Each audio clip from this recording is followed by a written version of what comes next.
Sir ఇక్కడ కాంగ్రెస్ పార్టీలో senior నేత జీవన్ రెడ్డి గారు తనకు తెలియకుండా బీఆర్ఎస్ ఎమ్మెల్యేని చేర్చుకోవడం పట్ల అసంతృప్తి వ్యక్తం చేయడం చూస్తున్నాం సార్. ఈవెన్ ప్రెస్ మీట్లు పెట్టి విమర్శించడం కూడా చేస్తున్నాం. మరి ఏం జరుగుతుంది కాంగ్రెస్ పార్టీలో? ఈ విధంగా సీనియర్లు బయటకు వచ్చి వాళ్ళ అసంతృప్తిని తెలియజేయడం అనేది దేనికి సంకేతం అంటారు సార్? మీ ఒపీనియన్ దీనిపైన. ఆల్రెడీ మనం చూసాం. శ్రీహెచ్ హనుమంతరావు గారు గతంలో మాట్లాడాడు ఒక 10 రోజుల ముందు. ఇప్పుడు జీవన్ రెడ్డి ఆయన ఎమ్మెల్సీ, నిజామాబాద్ ఎంపీగా కూడా ఆయన కంటెస్ట్ చేస్తాడు. అంతకుముందు ఎమ్మెల్యేగా కంటెస్ట్ చేసి ఓడిపోయాడు, ఎంపీగా కూడా ఓడిపోయాడు, బట్ ఎమ్మెల్సీగా ఉంటున్నాడు.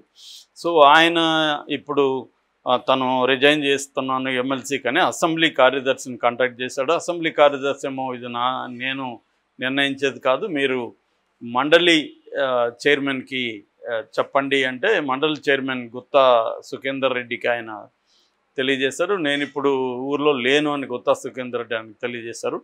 ఇది ఎప్పుడైతే బయటికి ప్రాకిందో ఇమ్మీడియట్గా రేవంత్ రెడ్డి అలర్ట్ అయ్యాడు. రేవంత్ అలర్ట్ అయ్యి ముందుగా దుద్దిల్ల శ్రీధర్ బాబు ఆయన ఐటీ మినిస్టర్, ఆయన్ని పంపించారు.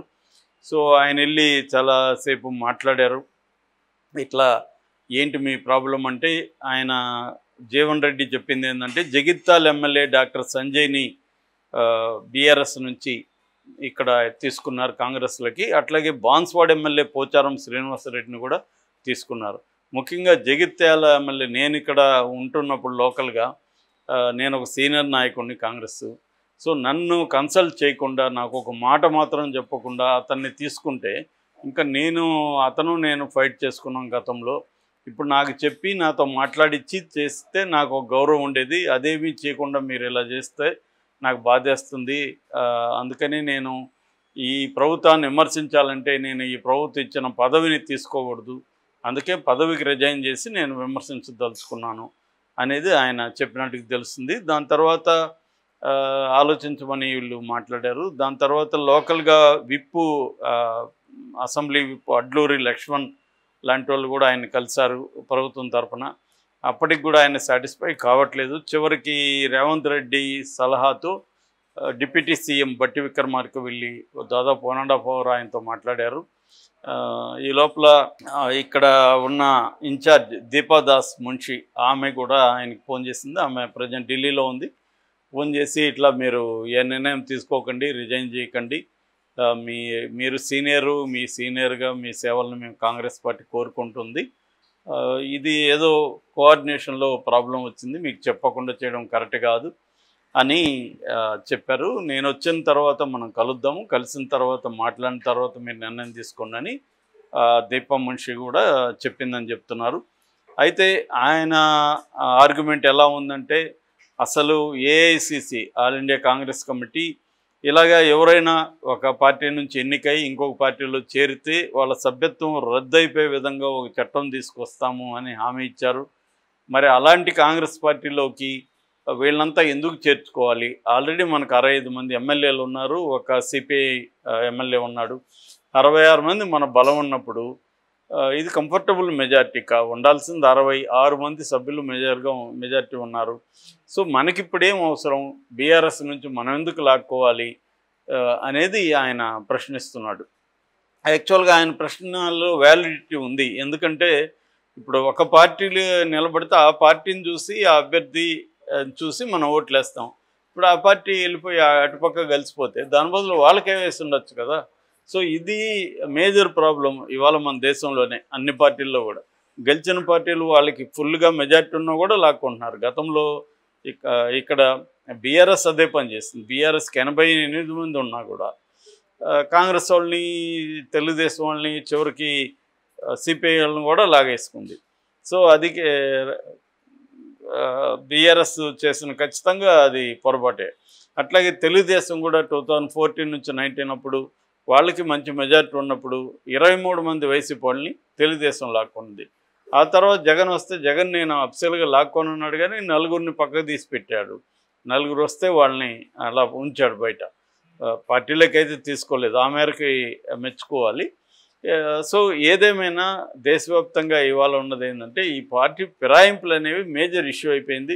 స్పీకర్లు అధికార పక్షానికి కొమ్ము గాయడం మొదలుపెట్టారు. వాళ్ళేమీ చర్యలు తీసుకోవట్లేదు, కోర్టుల్లో కూడా ఇవి తేలట్లేదు. ఇలాంటప్పుడు దీనికి ఒక ప్రత్యేక చట్టం రావాల్సిన అవసరం అయితే ఉంది. అది జీవన్ రెడ్డి మాట్లాడడం కరెక్టే. కాకపోతే ఇక్కడ డౌట్ ఏంటంటే జీవన్ రెడ్డికి అనుకూలంగా లేదు కాబట్టి ఇప్పుడు ఆయన కన్సల్ట్ చేసుంటే ఈ గొడవ రాదు కదా. ఆయన కన్సల్ట్ చేసి సంజయ్ని ఇలా మేము తీసుకుంటున్నాం అనేది కానీ మాట్లాడుంటే ఆయన ఈ తీరి మాట్లాడు. ఎవడైనా కూడా ఎప్పుడు మాట్లాడుతున్నారు అనేది కూడా చూడాలి మనం. నిజంగా కాంగ్రెస్లోకి వేరే వాళ్ళు ఆల్రెడీ ఇప్పుడు దాదాపు 5 మంది ఎమ్మెల్యేలు కాంగ్రెస్లోకి వెళ్ళిపోయారు బీఆర్ఎస్లో నుంచి. ఒకరేమో ఉప ఎన్నికలో ఓడిపోయారు. కాబట్టి 39 నుంచి బీఆర్ఎస్ బలం 36కి పడిపోయింది. మిగతా వాళ్ళని కూడా లాక్కొని అసెంబ్లీలో పార్టీని విలీనం చేయాలనేది రేవంత్ రెడ్డి ప్లాను. దానికి రేవంత్ రెడ్డి చెప్తున్న కారణం ఏంటంటే మా ప్రభుత్వం వచ్చిన రోజు నుంచి కూడా వీళ్ళు కూలగొడతాం అంటున్నారు. మా కాంగ్రెస్ ప్రభుత్వాన్ని కూలగొట్టి మా ప్రభుత్వంలో ఎమ్మెల్యేలను కొంతమందిని ప్రలోభ పెట్టడము లేకపోతే వాళ్ళని బెదిరించడము తీసి వాళ్ళని లాక్కుంటే మా ప్రభుత్వం కూలిపోయే అవకాశం ఉంది. అందుకని నేను బీఆర్ఎస్ ఎమ్మెల్యేలను నేను లాక్కుంటున్నాను అనేది అతని లాజిక్. ఆ లాజిక్లో తప్పేం లేదు యాక్చువల్గా, అది నిజమే కదా. ఎందుకంటే వీళ్ళు డే 1 నుంచే బీఆర్ఎస్ వాళ్ళు కాంగ్రెస్ ప్రభుత్వం కూలిపోతుందని మాట్లాడుతున్నారు. కొంతమంది మేమే కూల్చేస్తామన్నారు. కేసీఆర్ లాంటి వాళ్ళే నాకు 20-30 మంది టచ్లో ఉన్నారు ఎమ్మెల్యేలు, కాంగ్రెస్ ఎమ్మెల్యేలు అని మాట్లాడారు. సో ఈ కాంటెక్స్లో రేవంత్ రెడ్డికి తప్పకుండా భయం ఉండే అవకాశం ఉంది. ఎందుకంటే 60కి 6 మంది మాత్రం ఉన్నారు. ఏ 10 మంది జంప్ అయితే కాంగ్రెస్ ప్రభుత్వం కూలిపోతుంది. కాబట్టి రేపొద్దున కేసీఆర్ ఆయన దగ్గర డబ్బులు పుష్కలంగా ఉంది. ఏమన్నా అందరికీ ఒక 200 కోట్లు 300 కోట్లు ఇచ్చి లాగేసుకున్నాడు, గవర్నమెంట్ పడిపోయే అవకాశం ఉంది అనే ఒక భయం అయితే రేవంత్ రెడ్డిలో ఉండే అవకాశం ఉంది. రెండవది, ఈ జీవన్ రెడ్డి విమర్శిస్తున్నట్టు ఇది రేవంత్ రెడ్డి స్వంత నిర్ణయం కాదు కదా. ఇది అధిష్టానం అనుమతి లేకుండా రేవంత్ రెడ్డి ఈ పని చేయడు కదా. చేస్తే అధిష్టానం అడుగుతుంది కదా, నువ్వు ఎందుకు బీఆర్ఎస్ ఎమ్మెల్యేని లాక్కుంటున్నావు అని. అధిష్టానం కూడా రేవంత్ రెడ్డి అభిప్రాయంతో కన్విన్స్ అయింది. ఎందుకంటే ఇక్కడ బీఆర్ఎస్ ఎమ్మెల్యే మనం లాక్కోకపోతే బీఆర్ఎస్ రేపొద్దున ఇబ్బంది పెట్టచ్చు. రేపొద్దున బీఆర్ఎస్ బీజేపీ ఎంఐఎం కలిసి గవర్నమెంట్ ఫామ్ చేయవనేది ఏమి గ్యారంటీ లేదు. పైకి మనం బీజేపీ ఎంఐఎం కలవదు కదా అనుకుంటున్నారు, కానీ ఎంఐఎం బీ టీమ్గా పనిచేస్తున్న విమర్శలు దేశవ్యాప్తంగా ఉన్నాయి కదా. బీజేపీకి బీ టీం అని అంటే ముస్లింల ఓట్లను చీల్చడమే ఎంఐఎం పని. ఆ మేరకు కాంగ్రెస్కి పడాల్సిన ముస్లిం ఓట్లను ఎంఐఎం చీల్చడం ద్వారా బీజేపీకి హెల్ప్ చేయడం అనే ఒక టాక్టిక్స్ని ఎప్పటి నుంచో కూడా ఎంఐఎం ఫాలో అవుతుంది. సో అలాంటప్పుడు రేపొద్దున ఈ 3 పార్టీలు కలవనేది ఏం లేదు. ఆల్రెడీ ఇట్లాంటి ప్రయోగాలు గతంలో కూడా బీజేపీ చేస్తుంది. అధికారం కోసం బీజేపీ ఎవరితోనే కలుస్తుంది, అది కలవదు అనేది ఏం లేదు. వాళ్ళు దానికి తగినట్టుగా వాళ్ళు సిద్ధాంతాలను మార్చుకుంటూ ఉంటారు. కాబట్టి థ్రెట్ అయితే ఉంది. రేవంత్ రెడ్డి లాజిక్లో కరెక్టే ఉంది, కానీ ఇది నెవర్ ఎండింగ్ లాజిక్. ఇది మళ్ళీ వాళ్ళు అలాగే చేర్చుకుంటారు, వీళ్ళు అలాగే చేర్చుకుంటుంటారు. ఇది నెవర్ ఎండింగ్ గేము. ఏదేమైనా ఇక్కడ కాంగ్రెస్ కొంత వీక్ అయినట్టుగా కనబడుతుంది. ఎందుకంటే ఎంపీ ఎన్నికల్లో ఆశించిన సీట్లు రాలేదు కాంగ్రెస్కి. బీజేపీ అనూహ్యంగా గతంలో 4 ఉంటే అనూహ్యంగా డబుల్ అయ్యి 8కి వచ్చింది. అందువల్ల కేంద్ర కాంగ్రెస్ నాయకత్వం కూడా తెలంగాణకు సంబంధించిన కాంగ్రెస్ పెర్ఫార్మెన్స్ మీద కొంత వాళ్ళకి అసంతృప్తి ఉంది. అందుకనే వాళ్ళు 8 రాష్ట్రాల్లో కమిటీలు వేశారు, ఫ్యాక్ట్ ఫైండింగ్ కమిటీలు.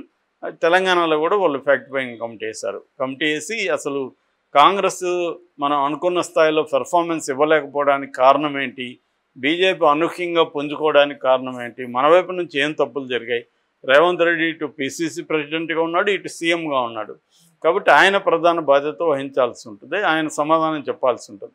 ఆ మేరకు రేవంత్ రెడ్డికి ఇక్కడ ఇబ్బంది. అట్లని ఆయన పదవికి ఇప్పటికిప్పుడు ఇబ్బంది అనేది అనుకోలేము. ఎందుకంటే రేవంత్ రెడ్డికి ఆల్టర్నేటివ్గా ఇమ్మీడియట్గా ఎవరు లేరు ఇక్కడ.